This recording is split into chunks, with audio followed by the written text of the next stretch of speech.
नमस्कार दोस्तों, वृश्चिक राशि वालों, अगस्त 2026 आपके जीवन का वह महीना साबित हो सकता है जब आपकी मेहनत, आपका धैर्य और आपके पिछले कुछ महीनों के संघर्ष का जो रिजल्ट है वो आपको मिलना शुरू होगा। लेकिन एक सवाल मैं आपसे पूछना चाहता हूं और वो सवाल ये है कि क्या आपको ऐसा महसूस हो रहा है कि किस्मत आपका साथ देने ही वाली थी और आखिरी समय में कोई ना कोई रुकावट आ जाती है? अगर हाँ, तो ये वीडियो आपके बड़ी काम की है। इस वीडियो में आज आपको वो सब बातें सुनने को मिलेंगी जिनका महत्व आपके जीवन के साथ में अगस्त भविष्यफल के रूप में जुड़ा हुआ है। क्योंकि अगस्त महीने में बनने वाले जो ग्रह योग हैं वो आपके कैरियर को, आपके भाग्य को, आपके सम्मान को, आपके धन से जुड़े हुए कार्यों को, सभी के ऊपर एक बड़ा ही विशाल प्रभाव देखने को मिलेगा। तो कुछ ऐसी भी चीजें हैं जैसे गुस्सा, जल्दबाजी, रिश्तों में अहंकार, इन सब चीजों से बचना चाहिए। क्या नौकरी में प्रमोशन मिलेगा? क्या व्यापार में नई ऊंचाइयां मिलेंगी?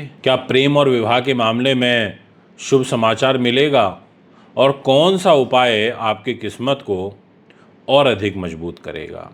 तो आइए जानते हैं डिटेल में। और सबसे पहले मैं आपको इस महीने की ग्रह गोचरीय स्थिति से अवगत कराना चाहूँगा। 1 अगस्त को शुक्र ग्रह कन्या राशि में नीच के होंगे। 2 अगस्त को मंगल मिथुन राशि में प्रवेश करेंगे। 5 अगस्त को बुध कर्क राशि में प्रवेश करेंगे। 17 अगस्त को सूर्य सिंह राशि में प्रवेश करेंगे।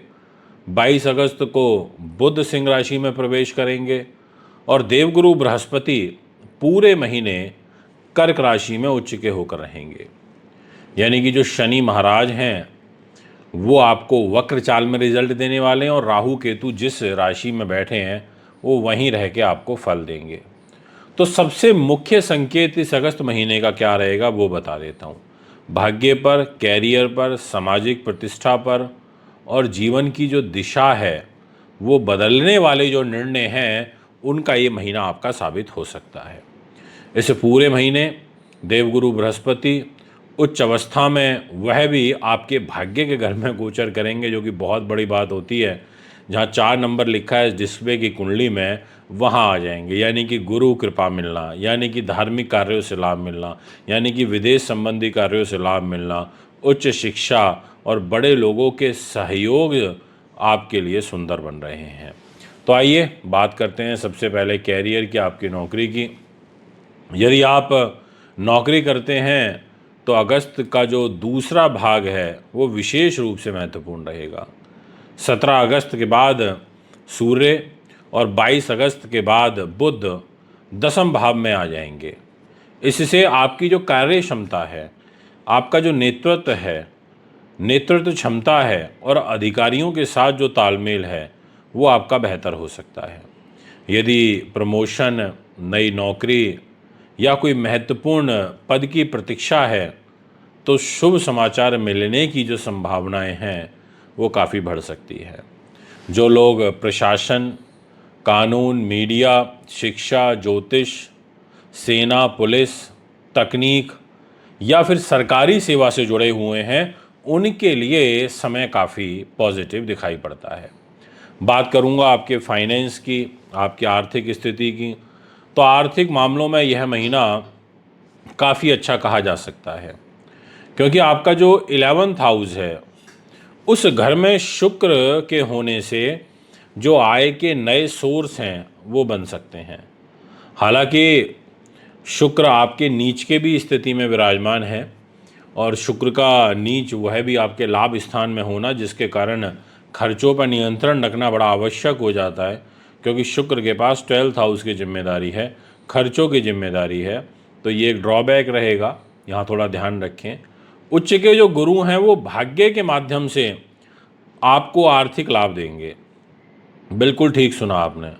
पुराना जो आपका फंसा हुआ पैसा है वो आपको मिल सकता है और उसका कारण है कि जहाँ 9 नंबर लिखा है वहाँ का लॉर्ड आपका भाग्य के घर में 4 नंबर में जुपिटर बैठा है। इसके अलावा जो निवेश है वो आपको सोच समझ के करना है और जो जोखिम वाले निर्णय हैं उनसे आपको बचना है। बात करूंगा आपके बिजनेस की, बात करूंगा आपके व्यापार की।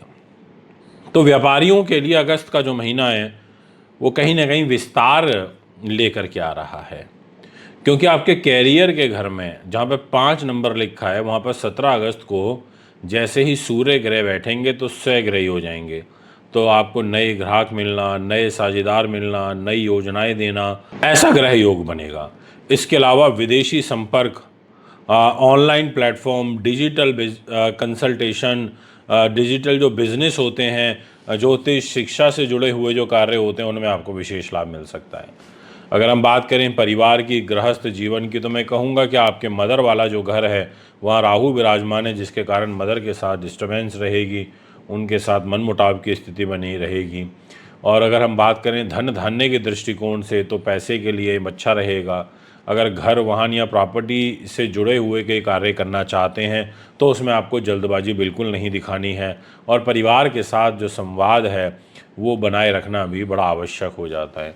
यदि हम बात करें प्रेम संबंध की, आपके वैवाहिक जीवन की, तो मैं कहना चाहूँगा कि आपके प्रेम जीवन में जो मिश्रित परिणाम हैं वो आपको मिल सकते हैं। शनि आपके पंचम भाव में वक्री हैं, इसलिए रिश्तों की जो परीक्षा है वो यहाँ पर हो सकती है। यदि रिश्ता सच्चा है तो और मजबूत होगा।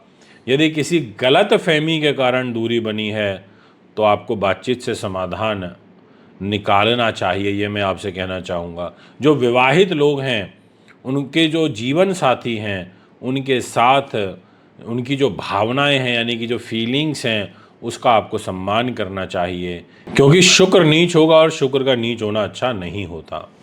यदि हम बात करें शिक्षा की, हम बात करें आपके कॉम्पिटिटिव एग्ज़ाम्स की, तो विद्यार्थियों के लिए समय काफ़ी हद तक बहुत ही अच्छा है, क्योंकि आपके एजुकेशन का लॉर्ड उच्च स्थिति में जुपिटर बैठा है। प्रतियोगी परीक्षाएं, साथ में आपका इंटरव्यू वगैरह के लिए अच्छा है, शोध कार्यों के लिए अच्छा है। और 17 अगस्त के बाद तो आपका जो कहते हैं ना, एक आत्मविश्वास, वो और अधिक बढ़ेगा। ऐसी ग्रह स्थिति भी नज़र आ रही है। अगर मैं हेल्थ पॉइंट ऑफ व्यू से बात करूं तो कहना चाहूँगा कि चोट लगने की जो संभावनाएं हैं वो बहुत अधिक हैं।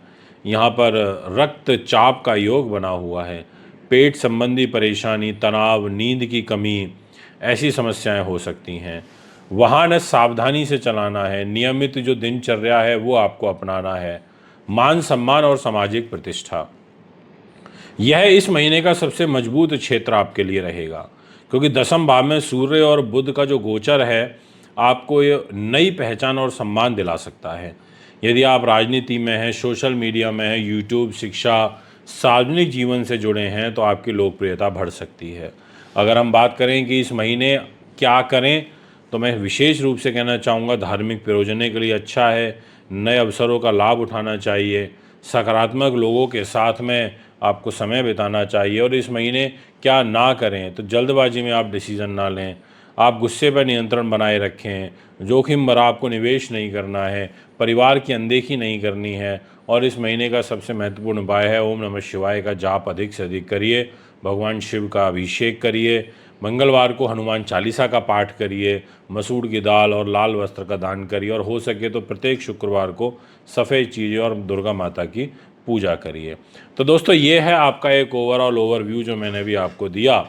यदि आप भी कुंडली बनवाना चाहते हैं, दिखाना चाहते हैं, पूजा पाठ या रत्न रुद्राक्ष लेना चाहते हैं, तो आप हमें संपर्क कर सकते हैं। अभी आपसे आजा चाहता हूँ। नमस्कार।